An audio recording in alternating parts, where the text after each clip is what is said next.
घेणार आहे. मी मम्मीला सांगेन की मम्मी मला हार घे. मी मम्मीला सांगेन की मम्मी मला नऊवारी साडी घे.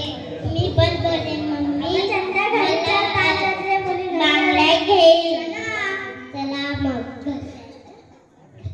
पोरांनो आलात? शाळेत मॅडमनी काय काय शिकवलं? अजून कविता. अजून काय शिकवलं? डान्स साठी